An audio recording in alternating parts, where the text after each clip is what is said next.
So the bill that I'm going to sign today is going to say, basically, take your fake lab-grown meat elsewhere. We're not doing that in the state of Florida. Lawmakers in now 7 states have introduced legislation that would ban cultivated meat, including Kentucky, Montana, West Virginia. It's even happening in Italy and France.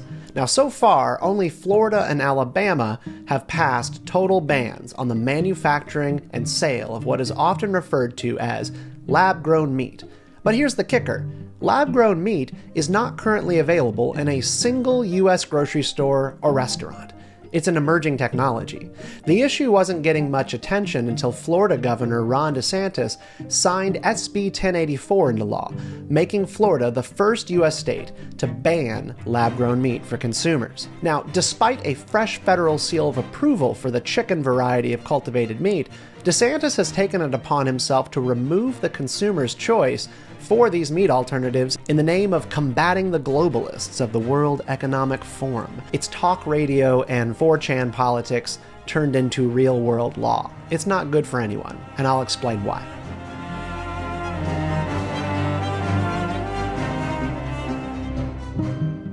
The Florida bill does several things, including offering excused absences from school for kids participating in agricultural programs like 4-H and Future Farmers of America, and it prohibits the manufacture, sale, holding, and distribution of cultivated meat in the state of Florida. Violations are punishable by up to 60 days in jail, and restaurants that sell or serve these products in the future risk losing their licenses to operate.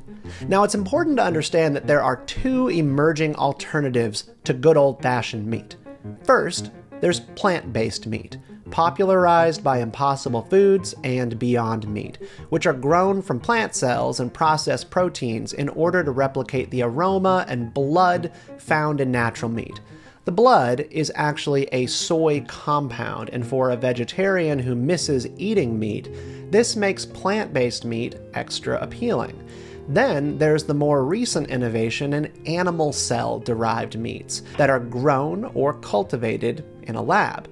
It doesn't pass the vegetarian metric of involving animals, so it could potentially find a market with omnivorous consumers and vegetarians who simply object to any animal suffering being part of the process of food production. DeSantis's crackdown applies to animal cell-derived products, not the more well-known plant-based brands that are now standard fare in McDonald's, Burger King, IHOP, and several other chains who have partnered with Impossible Foods and Beyond Meat to offer menu alternatives for their diners.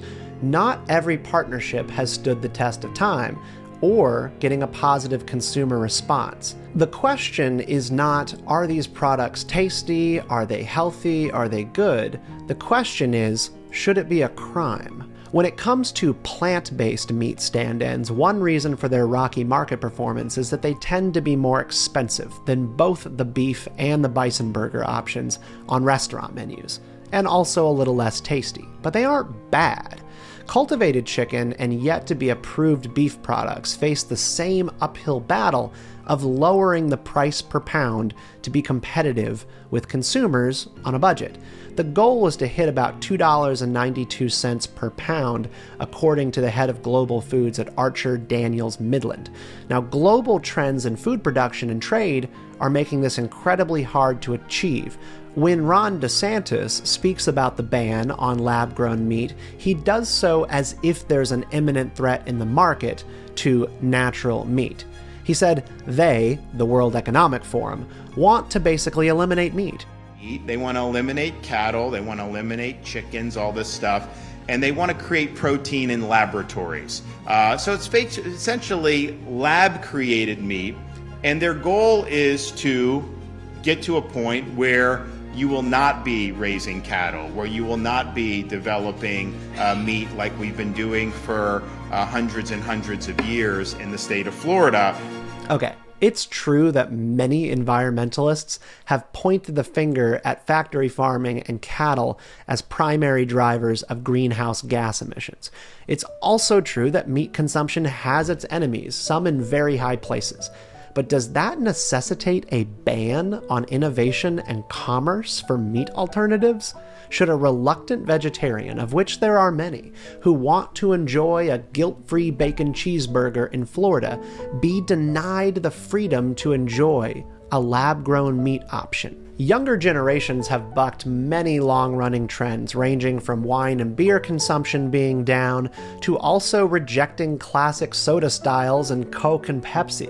They want stronger flavors and everything to be fizzy or fruity. But Gen Z's tastes might converge with previous generations.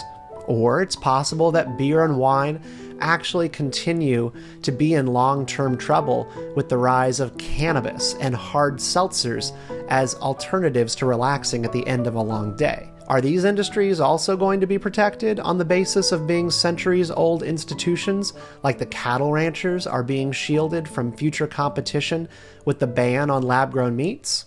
Well, that will depend on if Bill Gates and Klaus Schwab come out against beer at the next Davos summit in strong enough terms to make it part of the culture war that Governor DeSantis is fighting here. Even Senator John Fetterman, a Democrat from Pennsylvania, is joining in on the fight against consumer choice here, saying about DeSantis's ban, as a member of the Senate Agriculture Dems, and as some dude who would never serve that slop to my kids, I stand with our American ranchers and farmers. Okay, Senator Fetterman, there are many edible substances I'm disgusted by that will never be served at my dinner table, including baked beans, cauliflower, and Pennsylvania's bizarre scrapple German mystery meat. But I'm not sure where I'd get off banning it for everyone. My point is, why this is happening is no secret. The cattle sector wants to smother the potential for meat alternatives, likely because they see Gen Z habits, including meatless Mondays and flexitarian diets, as something that will only grow in the decades ahead. Younger consumers may well respond to an alternative to factory-farmed meat, even if it's grown in a lab. Demand for meat, though, is never going to go away. It could just recede, and cattle levels are also at a low point not seen since 1951. Domestic demand and supply are down, and foreign imports of meat are up. So the association, called the Florida Cow Pack, they've given $75,000 to Ron DeSantis since 2017, and another $72,000 to the Florida Republican Senatorial Campaign Committee. Many key legislators and Florida's Agriculture Commissioner have also received maxed out contributions. Every industry does this. There's no conspiracy. This is not just being done willy-nilly. They want to do this stuff in the lab to be able to wipe the people sitting here today out of business. But the Florida Cattlemen's Association presumably had the political savvy to appeal to DeSantis's online nature and sell this as a move against the globalist and Greta Thunberg cultists in the European Union. How dare you! According to Ron DeSantis, it's not cronyism. It's a middle finger to the private jet class who want you to own nothing and be happy.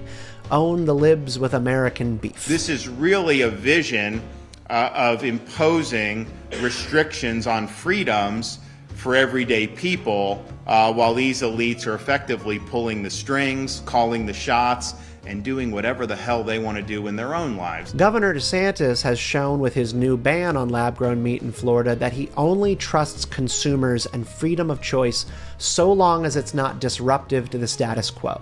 Now, if the tofu-slinging globalists do ever come for farm-fresh meat, I will stand shoulder to shoulder with anyone in defense of naturally sourced chicken, beef, and sausage. But that time is not now, and Florida just betrayed its rebellious live and let live image in favor of protectionism for the meat lobby. What do you think of what Governor DeSantis did in Florida? Should lab-grown and cultivated meat be banned for consumers before it even exists on store shelves? Let us know in the comments.